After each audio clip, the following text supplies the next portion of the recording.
সুপ্রিয় দর্শক, আজ আমি বর্তমান সময়ে খুবই আলোচিত একটা ঘটনা, যে জাতীয় ফুটবল দলে হামিদুলকে বাদ দেয়া এবং জাতীয় ফুটবল দলে বিদ্যমান সিন্ডিকেট নিয়ে একটা কথা বলবো।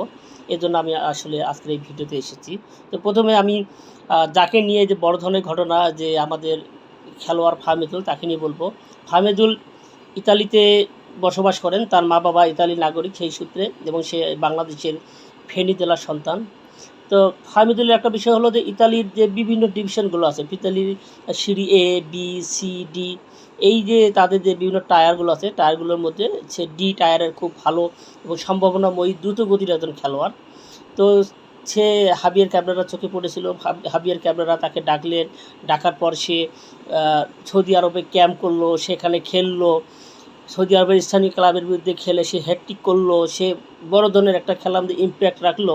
রাখার পরেও দেখা গেল যে সব কিছু শেষ, সব কিছু ভালো দেখলাম। শেষে যখন যেদিন বাংলাদেশ জাতীয় ফুটবল দল বাংলাদেশ আসবে, সেদিন হাবিয়ার ক্যাবরেরা বলে দিলেন যে ফাহমিদুল দলে থাকছেন না, ফাহমিদুলকে ইতালিতে পাঠিয়ে দেওয়া হয়েছে। আমি বলি দর্শক, এটা আসলে খুবই বাজে একটা সিদ্ধান্ত। এই সিদ্ধান্তের কারণে ভবিষ্যতে বাংলাদেশ ফুটবল দল খুবই ক্ষতিগ্রস্ত হবে, এবং আমাদের বাইরের দেশে যে ন্যাচারালাইজড কিছু আমাদের যে খেলোয়াড় আছে, যারা খুবই সম্ভাবনাময়ী, তারা ওই দেশের জাতীয় দলে খেলার আশা বাদ দিয়ে বাংলাদেশ দলে খেলার আশা করবে। এর জন্য তারা আসবে। এটা কিন্তু তারা এর জন্য দ্বিতীয়বার ভাববে, বা তাদের অনেক ভাবতে হবে যে তারা এত বড় সুযোগ ছেড়ে দিয়ে বাংলাদেশ দলের মধ্যে আসবে কি না, যেখানে বাংলাদেশ দলে তাদেরকে মর্যাদা দেওয়া হয় না, তাদের অপমান করে দূর করে দেওয়া হয়। এই ধরনের একটা কিন্তু উদাহরণ হয়ে থাকলো, এবং এটা ভবিষ্যতে আমাদের ফুটবল দলকে অনেকটা ভোগাবে বলে আমি মনে করি। একটা কথা বলবো, যে বর্তমানে একটা কথা উঠছে যে জাতীয় ফুটবল দলে সিন্ডিকেট নিয়ে। আমরা দেখি যে জাতীয় ফুটবল দলে এই দেখা যাচ্ছে এই হাবিয়ার ক্যাবরেরার অধীনে, বা আগে থেকে দেখে আসছি যে একই ধরনের প্লেয়ারকে সময় খেলানো হচ্ছে। সে ম্যাচের পর ম্যাচ খেলে যাবে, কোনো গোল নেই। যেমন ফয়সাল আহমেদ ফাহিম, বা আরও কিছু খেলোয়াড় আছে, সোহেল রানা সিনিয়র আছে, বা আরও কিছু লর্ড টাইপের তপু, বা আরও অনেক কিছু খেলোয়াড় আছে, যারা যেমনই খেলুক না কেন তাদের বিকল্প কখনো নিয়ে আসার চেষ্টা করা হয় না।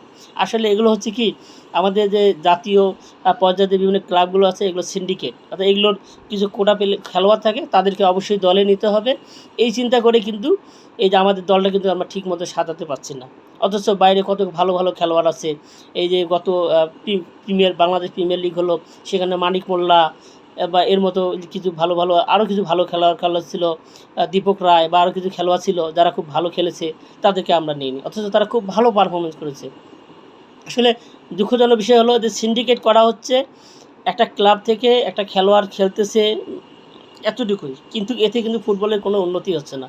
ভবিষ্যতের জন্য কিন্তু ফুটবলের জন্য মানে আমরা আসলে কোনোভাবে এগোতে পারছি না, কিন্তু খুব খারাপ হয়ে যাচ্ছে।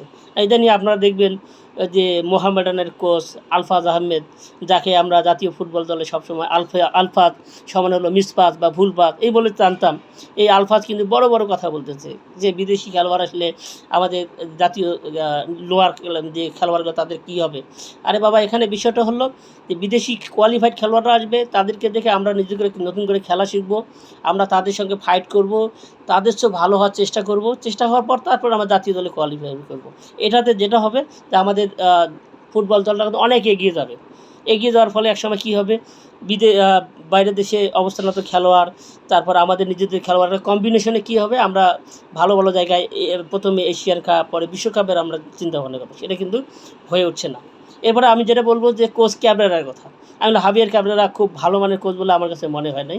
সে আসলে সিন্ডিকেটের শিকার, এবং তার আসলে মেরুদণ্ড দুর্বল। সে আসলে সঠিকভাবে সিদ্ধান্ত নিতে পারে না, এবং সে একটা সাহসের সাথে সিদ্ধান্ত নিয়ে দল বাছাই করবে, নতুন নতুন খেলোয়াড় নিয়ে আসবে, সবাইকে যাচাই করে দেখবে, এই কাজটা সে করে না। এবং তার কোয়ালিটি আমার কাছে মনে হচ্ছে খুব ভালো মনে হয় নাই। আমার কাছে মনে হয় যে আমাদের বাফুফের উচিত একটু টাকা পয়সা বেশি লাগলেও বিদেশে ইউরোপ থেকে যে সকল দল বিশ্বকাপে কোয়ালিফাই করে, এবং যে সকল মানে খেলোয়াড় জাতীয় দলে খেলেছে এবং বিশ্বকাপে খেলেছে, এমন অবসরপ্রাপ্ত কোনো খেলোয়াড়কে নিয়ে আমরা কোচ বানাতে পারি কিনা। যদি বানাতে পারি তাহলে কিন্তু কী হবে, আমাদের জাতীয় ফুটবল দলটা কিন্তু অনেক এগিয়ে যাবে। এটা কিন্তু ফিউচারে আমাদের জন্য অনেক হেল্পফুল হবে। এই আমি মনে করি যে বাফুফের এই কোচ ক্যাবরেরা সম্পর্কে ভাবার যথেষ্ট পরিমাণ অবকাশ আছে। এরপর যেটা বলবো, ভারত ম্যাচের কথা বলবো।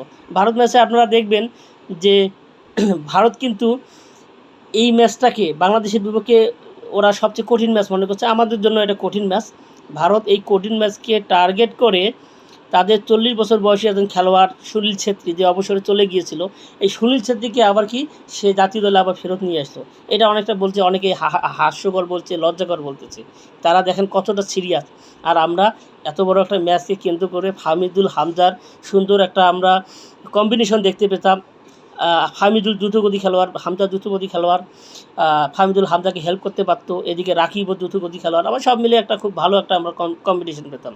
এবং আমার বিশ্বাস ছিল ফাহমিদুল এবং হামজা যদি একসঙ্গে থাকতো আমাদের এই ম্যাচটা কিন্তু জেতা খুবই সম্ভব ছিল। কিন্তু সেই জায়গায় আসলে এই বাফু পেয়ের এবং কোচ ক্যাবরেরার এই ধরনের একটা বাজে সিদ্ধান্তের কারণে সেই আশা থেকে আমরা আসলে বঞ্চিত হচ্ছি। তো দর্শক, যাই হোক, আমার মনটা খুবই খারাপ। আমি এই বাংলাদেশি খেলা দেখব কিনা সেটা চিন্তা করছি। তারপরেও আপনারা বলতে পারেন যে আসলে ভারতের বিপক্ষে আমাদের একাদশটা কেমন হতে পারে, সেই একাদশ দিয়ে আপনারা আমার কমেন্ট বক্সে কমেন্ট করতে পারেন। সকলকে ধন্যবাদ, থাকবেন, ভালো থাকবেন, খোদা হাফেজ।